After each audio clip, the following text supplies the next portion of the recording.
부활의 복음을 누리는 삶이라는 제목으로 말씀 전하실 때 귀한 은혜 받으시기 바랍니다.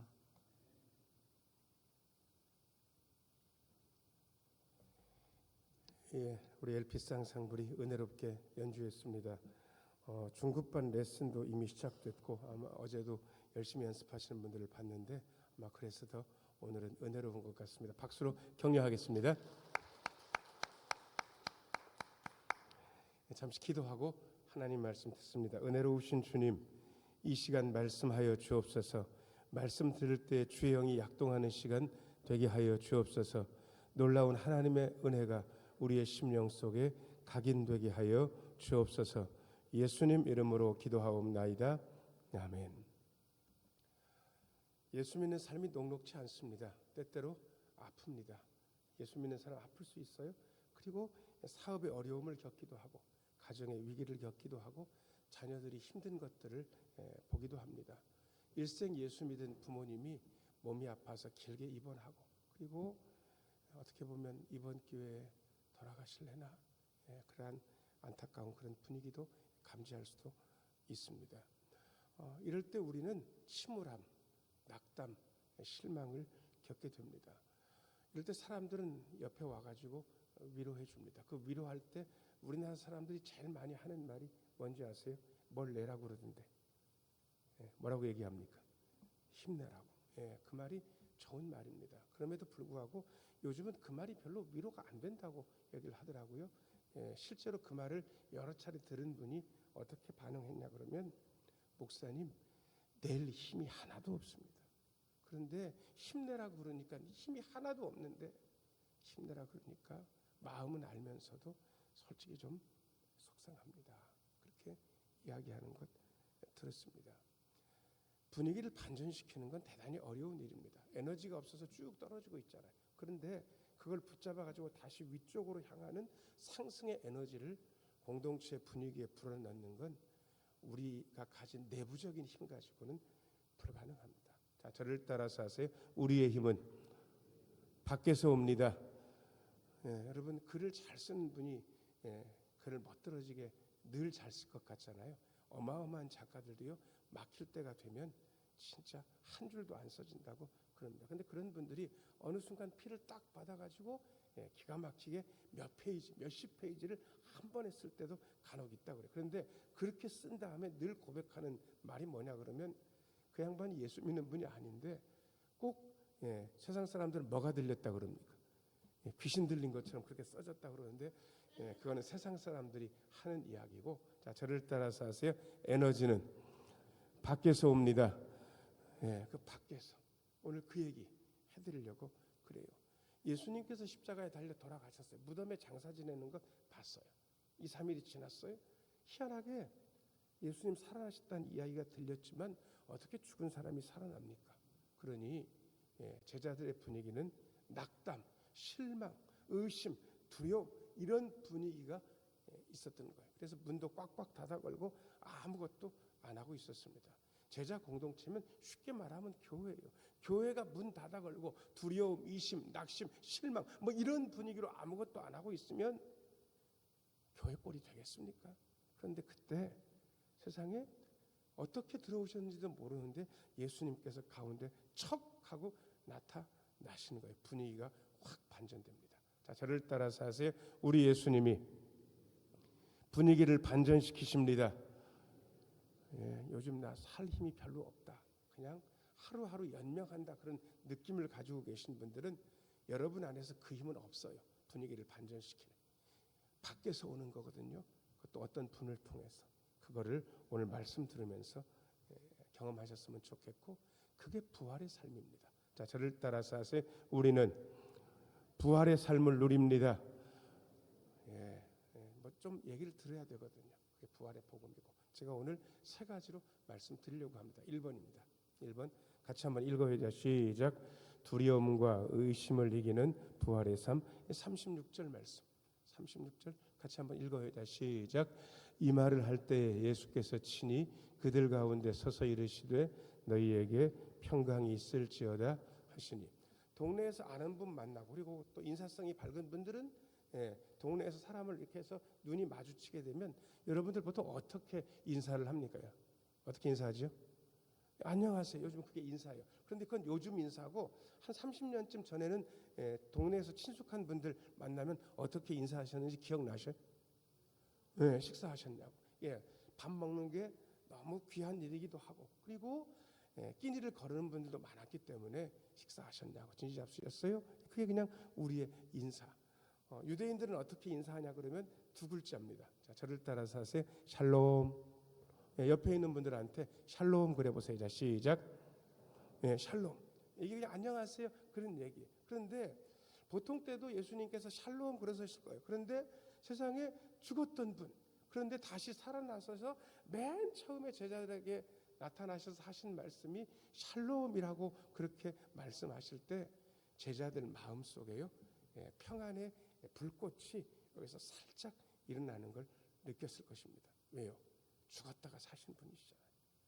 야, 선생님이 이제 우리에게 오셨네. 다시는 없을 그림, 다시는 없을 모습이 나타나는 거예요. 평안을 비시는 것. 예수 믿는 사람의 인사는 인사한 이후에 효과가 좀 있어야 됩니다. 저 양반하고 인사하고 말 섞고 나면 마음이 불안해진다. 인사를 제대로 한 겁니까? 잘못한 겁니까?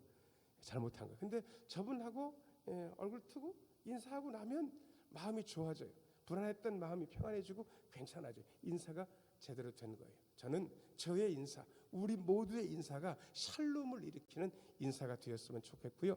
오늘 2부 예배 정성스럽게 나온 여러분들의 인사가 샬롬의 인사가 되기를 축원합니다. 이 샬롬의 인사를 했는데도 제자들은요 너무 놀란 거예요. 이분 돌아가시고 무덤에 장사 지내는 거 봤거든요. 그런데 쩍 하고 나타나셔가지고 샬롬의 인사를 하니까 분위기가 어땠는지 37절 같이 한번 읽어요. 시작. 그들이 놀라고 무서워하여 그 보는 것을 영으로 생각하는 자. 우리식으로 따지면 유령이다, 귀신이다 이렇게 나온 거예요. 놀랍고 무서운 거예요. 예수님께서도 아셨어요. 그래서 이렇게 말씀하셔요. 38절 같이 한번 읽겠습니다. 시작. 예수께서 이르시되 어찌하여 두려워하며 어찌하여 마음에 의심이 일어났냐. 여러분, 예수 믿는 사람들 마음속에 저변에 두려움이 있는 건 안 그래요. 그거는 제대로 된 마음이 아니에요. 왠지 아세요? 우리는 전능하신 하나님, 자비로우신 하나님의 자녀가 된 사람인데 뭐가 두렵습니까? 죽음을 이기고 다시 일어날 건데 뭐가 두렵습니까? 두려움이 우리의 밑바닥 정서다. 그거는 예수를 제대로 못 믿는 거예요. 적어도 예수를 믿는 사람 마음 밑바닥의 정서는 나 죽어도 살아. 죽어도 끄떡없어. 나 어떤 어려움이 있어도 전능하고 자비로우신 하나님께서 계시니까 이겨낼 거야. 난 죽어도 괜찮다니까. 이 든든함이 있어야 되는데 예수 제자 공동체 정서가 두려움이고 의심인 게 예수님 마음에 안 드셨어요. 야, 왜 두려워하냐? 왜 마음에 의심이 일어나냐? 근데 사실은 여러분 죽었다가 사는 건 쉽게 믿어지는 게 아니거든요. 우리는 믿고 있기 때문에 우리가 얼마나 어려운 사실을 믿고 있는지를 잊어버려요. 제가 여러 번 말씀드리잖아요. 안 믿는 사람은 정상, 우리가 비정상인 거예요. 그래서 제가 여러 번 얘기했어요. 우리는 정상적으로 믿는 게 아니고 이상하게 믿는 거라고. 이상하게 믿어지는 거라고. 그런데 정상적인 제자들한테 실제로 모습이 나타나셨는데도 안 믿으니까 39절 보면 손과 발을 보여주세요. 야, 내 손과 발 봐. 만져도 봐봐. 유령이면 살과 뼈 없잖아. 그런데 나는 있어. 이랬어. 예수님께서 보여주신 거예요. 그렇게 말씀하시면서 실제로 40절 말씀, 40절 실제로 보여주셨어요. 그리고 그래도 믿지 못하니까 예수님께서 나 진짜 사람이다 라는 사실을 알려주기 위해서 41절 같이 읽겠습니다. 시작.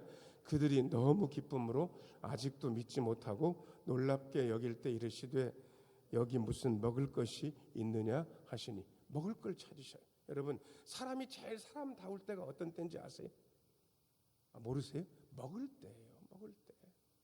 먹을 때가 진짜 사람인 거예요. 저는 어려서 예수를 믿었고 저희가 작은 집 정손이기 때문에 1년이면 명절 빼고 11번 제사를 드렸나 10번 제사를 드렸나 제사가 많은 집이었습니다.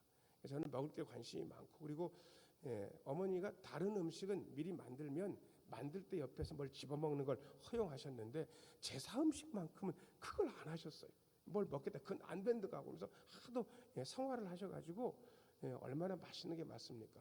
고기 같은 거 이렇게 살짝 불에 구워가지고 꼬치에 꽂기도 하고 전도 붙이고 뭐 이것저것 맛있는 게 많은데 저는 제가 입맛이 있기 때문에 딱 붙였을 때 먹는 맛을 알거든요. 그때 먹고 싶은데 그걸 못 먹게 하는 거예요. 그래서 저는 걱정스러운 게 어렸을 때 조상님들이 와가지고 먹는다 그러는데 저걸 눈치 없게 다 잡수시고 가면 나는 먹을 게 어디가 있나 그 생각을 했단 말이에요. 그래서 이 애들이니까 금방 잠들잖아요. 그래서 12시 넘어서 뭐 하고 그래가지고 했는데 세상에 잠결에 일어나서 뭐 절도 하고 뭐 그래야 된다 일어났었어요.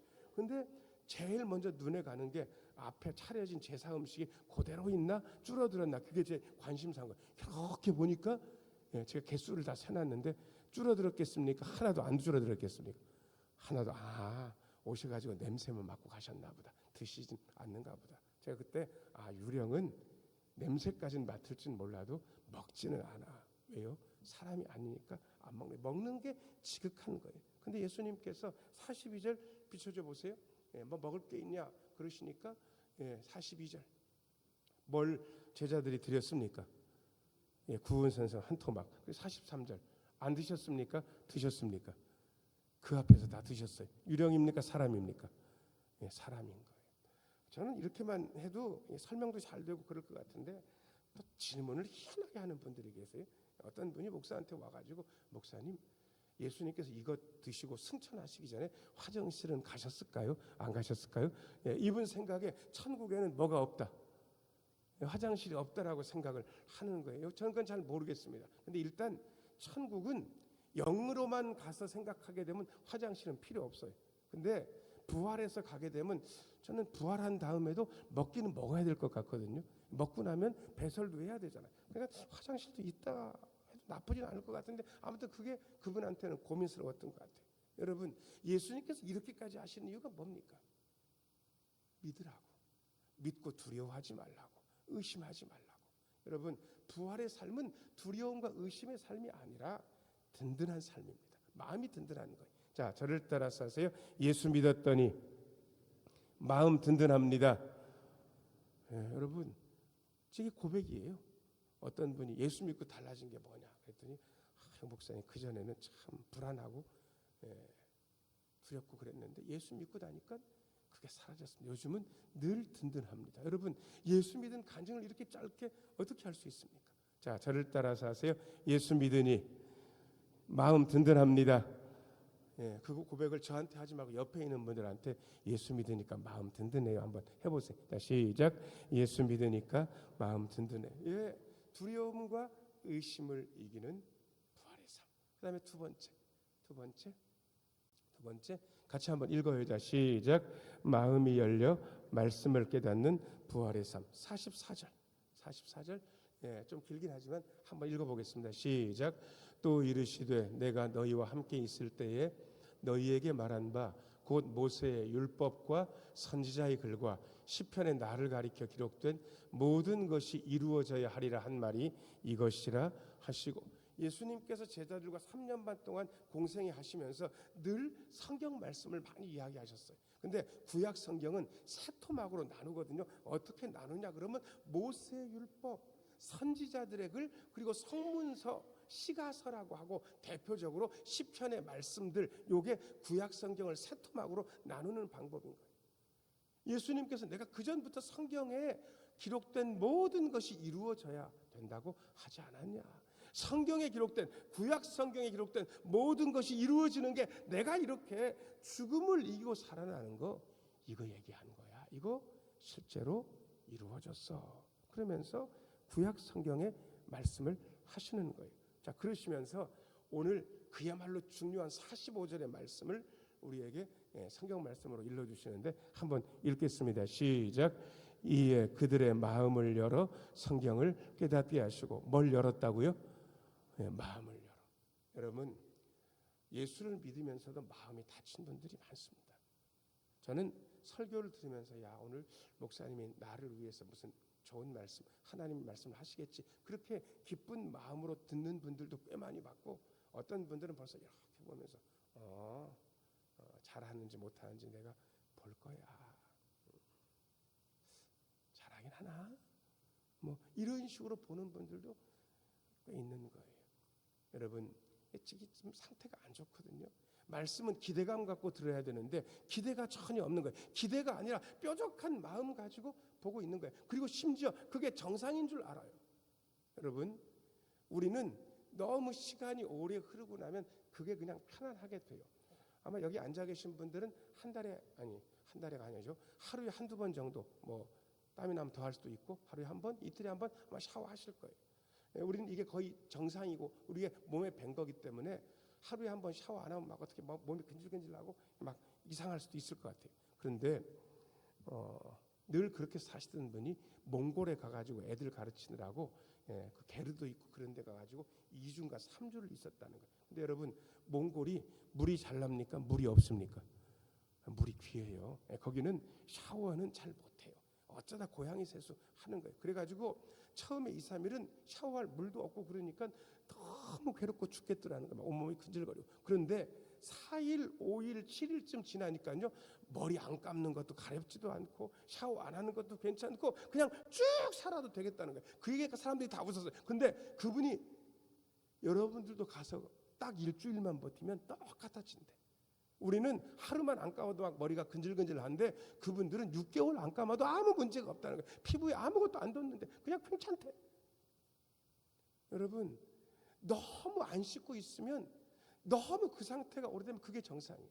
말씀이 안 들리고 있는데 그게 안 들리는 게 너무 오래되면 그게 정상이 되는 거예요. 그걸 못 깨닫는 분들이 많아요. 마음이 닫힌 상태가 정상인 것처럼. 안 그래요? 자, 저를 따라서 하세요. 마음이 열려야 됩니다. 귀가 열려야 된다고 하는 분들도 있는데 제가 이렇게 보니까 귀가 열려야 마음이 열린다, 마음이 열려야 귀가 열린다, 다 맞는 것 같은데 저는 순서를 제가 정했습니다. 순서는요, 제가 파악한 순서는 이렇습니다. 자, 저를 따라서 하세요. 마음이 열려야 귀가 열립니다. 큰 교회 담임하시는 목사님, 제가 그 목사님 설교 엄청 좋아해가지고 여러 번 듣기도 했는데 신대원 때. 근데 그분이 큰 교회니까요, 워낙 큰 교회 목사님들한테는 뾰족한 시선이 있어요. 얼마나 설교를 잘하니까 사람들이 저렇게 모이나 그래, 얼마나 잘하는지 들어보자 그래가지고요. 그것도 신대원 교수님들이 앉아가지고 사경이 하니까 와가지고 아주 뾰족하게 이렇게 보기 시작한 거예요. 근데 그분이요, 어떻게 설교를 하는가 봤더니 저분 표정을 이렇게 봤더니요, 그분이 활짝 웃으면서 왼쪽부터 오른쪽까지 이렇게 사람을 보면서 설교를 하는데요, 밑에 있는 우리 교수님들이 뭐라고 얘기하냐 그러면 그분의 미소를 한번 보는 순간 무장해제됐다는 거예요. 한번 웃으면서 이렇게 보니까 그냥 마음이 그냥 녹았대. 그리고 그냥 그 다음부터 말씀이 들렸대. 그래서 제가 다른 건 잘 못하는데 제가 지금 인상 쓰면서 설교합니까? 웃으면서 설교합니까? 웃으면서 설교해요. 그래야 마음이 열립니다. 여러분, 인상을 찌푸리게 되면 옆 사람 마음이 안 열려. 자, 옆에 있는 분들한테 한번 웃어보세요. 씩 하고 그냥 웃어보시라고. 이게 연습이 안 되면 이게 제대로 마음이 담긴 얼굴이 안 되고 썩소가 되거든요. 그래도 그거 아세요? 썩소도 연습을 많이 하다 보면 진짜 미소가 돼요. 아니, 해보시라고. 저는 연습을 오지게 한 사람이에요. 한번 보여드려요.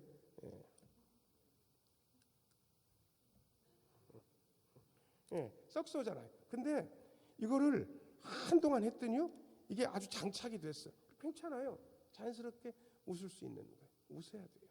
심리학자는 그렇게 얘기해요. 그 다음에 또 하나, 우는 걸 보면 마음이 열린다. 그래서 진짜 잘하는 설교는 3번쯤은 웃게 하고 1번 울게 한다. 그렇게 얘기했는데 저는 어려운 얘기입니다. 그 어려운 걸 저한테 요구하지 마시고 저는 다른 방법을 하나 알고 있어요. 자, 저를 따라서 하세요. 예수님이 마음을 열어주시면 마음이 열립니다. 저는 제가 잘 못하니까 예수님께서 마음을 열어주시는 것을 늘 기대해요. 그리고 예수님께서 마음을 열어주시니까 그냥 깨닫게 되는 거예요. 받아들이게 되는 거예요. 저는 오늘 2부 예배 나온 여러분들의 마음을 우리 예수님께서 열어주셔서 하나님의 말씀을 깨닫고 믿게 되는 역사가 일어나기를 축원합니다. 제가 잘해서 그러는 게 아니고 예수님께서 여러분들의 마음을 말랑말랑하게 만드시고 닫힌 마음을 여신다고. 그게 마음이 열려 말씀을 깨닫는 부활의 삶인 거예요. 그 다음에 세 번째 같이 한번 읽어요. 자, 시작. 죄사함을 누리며 증인으로 사는 부활의 삶. 46절 읽겠습니다. 46절. 우리가 복음에 대해서 이야기하는데 복음은 내용이 있어요. 아무 얘기나 한다고 해서 복음이 되는 게 아니에요. 목사님, 복음은 예수님이라면 예수님 얘기해야 되는 거 아닙니까? 맞는데 예수님도 하시는 것을 함축적으로 딱 세 가지, 어떤 분들은 두 가지라고 얘기하는데 오늘 본문에는 세 가지, 예수님에 대해서 세 가지를 얘기를 해야 복음에 대해서 얘기하는 거고, 그리고 우리는 복음의 증인으로 사는 거예요. 일단 두 가지가 46절에 나와요. 46절 같이 한번 읽겠습니다. 시작. 또 이르시되 이같이 그리스도가 고난을 받고 제3일에 죽은 자 가운데서 살아날 것과. 여러분, 두 번째 줄 보니까 그리스도가 뭘 받고, 그 다음에 세 번째 줄 보니까 죽은 자 가운데서 네 번째 줄 뭐 하는 거? 살아나는. 그래서 고난과 부활이라고 하질 않고요.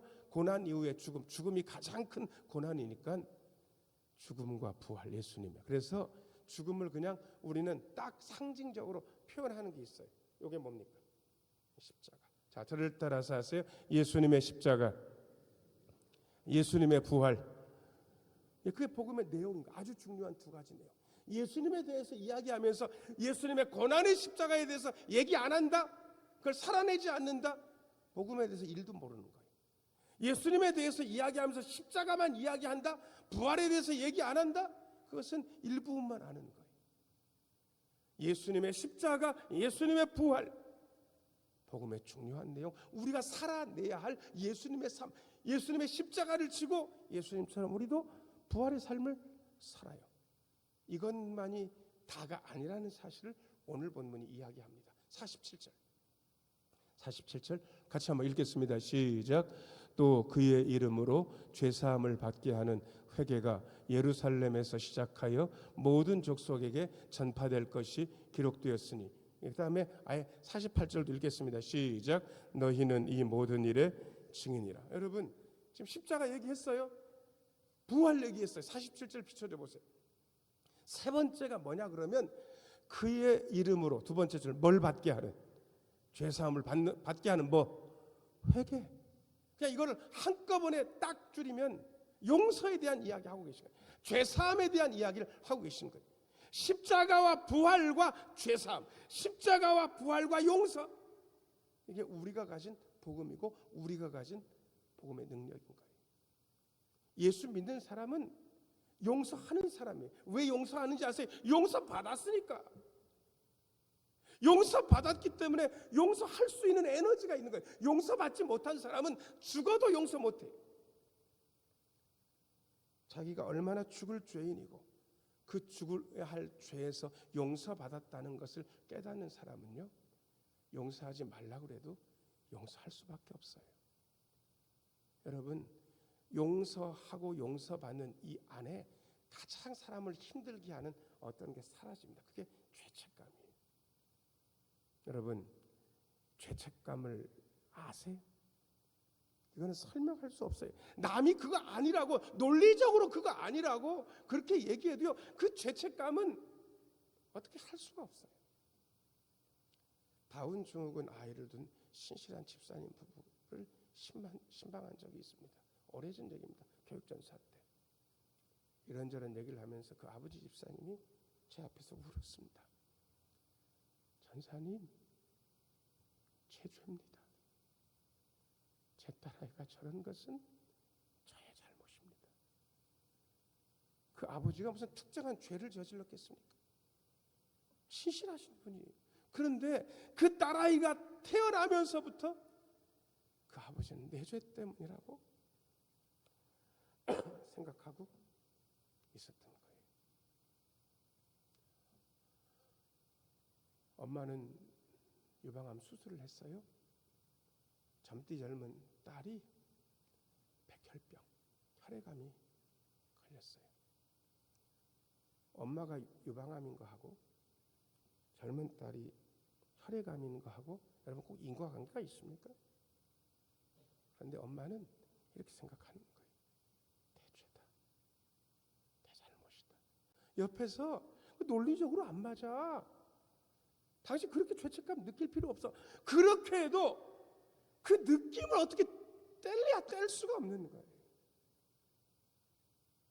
헛되는지 아세요?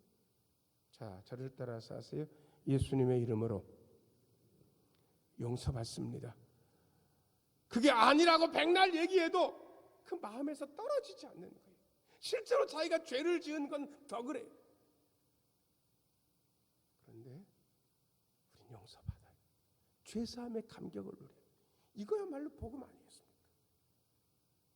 십자가의 복음, 부활의 복음, 죄사함의 복음. 이게 우리가 누리는 부활의 삶입니다. 여러분, 이 부활의 삶, 부활의 복음, 부활의 능력을 경험하게 되면 분위기는 반전될 수밖에 없습니다. 두려움과 의심은 이길 수 있고 마음이 열려서 하나님의 말씀을 깨닫게 되고 십자가, 부활, 죄사함을 누리면서 그런 삶을 살아내면서 그 삶을 말해낼 수도 있게 됩니다. 이것이 우리가 전하는 부활 복음이고 우리가 누리는 부활의 복음입니다. 이것을 누리면서 힘있게 증인으로 사시는 우리 모두가 되기를 예수님의 이름으로 축원합니다. 은혜로우신 아버지 하나님 감사합니다. 부활의 복음을 누리는 우리의 삶이 되게 하여 주옵소서.